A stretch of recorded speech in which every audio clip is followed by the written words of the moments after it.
Happy Thursday, everybody. Welcome to another episode of True Crime and Vampires in History. Today, Artie and I are going to be telling y'all about one Matthew Hardman from Wales, United Kingdom. Matthew Hardman is described as being a vampire-obsessed unaliver from the United Kingdom. On August the 3rd, 2002, when Matthew was 17 years old, Matthew was sentenced to life in prison due to mutilating an elderly woman by the name of Mabel Lishon, who was 90 years old.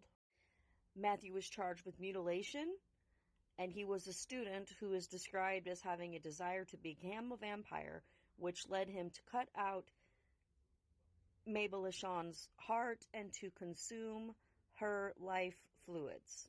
Matthew Hardman broke into the widow Mabel Lishon, the 90-year-old lady's home, and he used a kitchen knife to slice open her chest to remove her heart before he placed it in a saucepan and on top of a silver platter.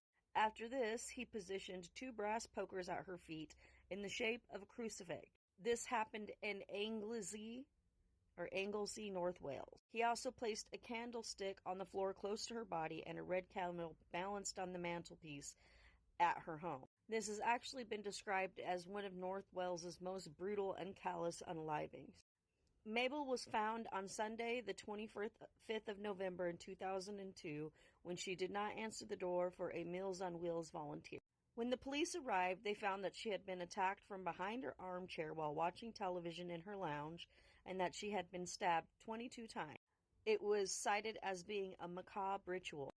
They discovered that in front of her saucepan was something wrapped in newspaper, which forensics later were able to confirm was her heart, and that there was life fluid on the side of the saucepan with lip marks, suggesting that the unaliver had used it to consume the fluid. And the unaliver had left the two brass pokers and positioned in the form of a cross at her feet. It was a knife found in the home with DNA matching his from the scene that tied Matthew Hardman to the crime scene. Later on, the trial would cite that he was a 16-year-old student that had chosen this particular area in North Wales as a perfect location for vampires, since so many of the residents in that area were elderly pensioners. In addition to the DNA and the knife, police also found distinctive footprints matching his shoes. And in that August trial, he was found unanimously guilty, and that was the verdict given. It was at that time that he was ordered to serve a minimum of 12 years in prison, although he continued to argue his innocence. He even attempted to appeal his life sentence, but every application that he has made had been denied, and the most recent one was in 2015, and it was also rejected.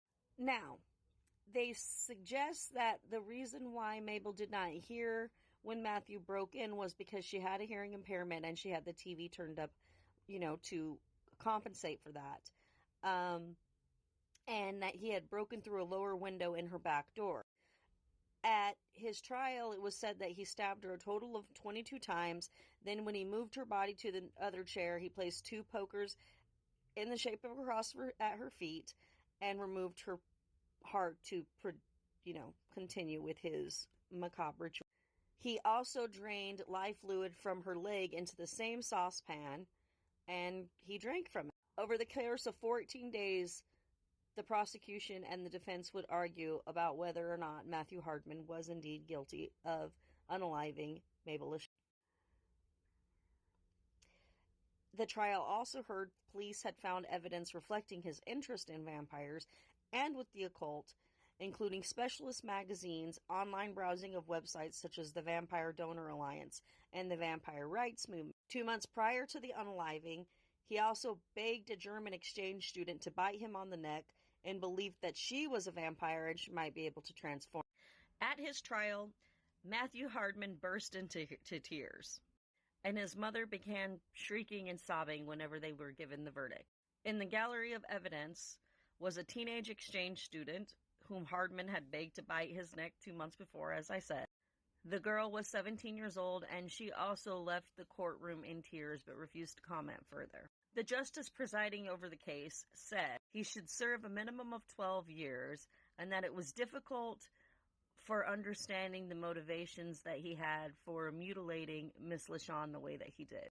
That it was difficult to comprehend, but that he believed vampirism had indeed become a near obsession with Matthew Hardman, and that he really did believe in this myth, that it may be true, and that he could drink another person's life fluid in order to achieve immortality, and found that to be an irresistible attraction. That he had developed an unhealthy obsession, and he believed that not only did vampires exist, they drank human life fluids, and most importantly, that he could achieve immortality by doing the same. So he had become so hyperfixated on two questions. One,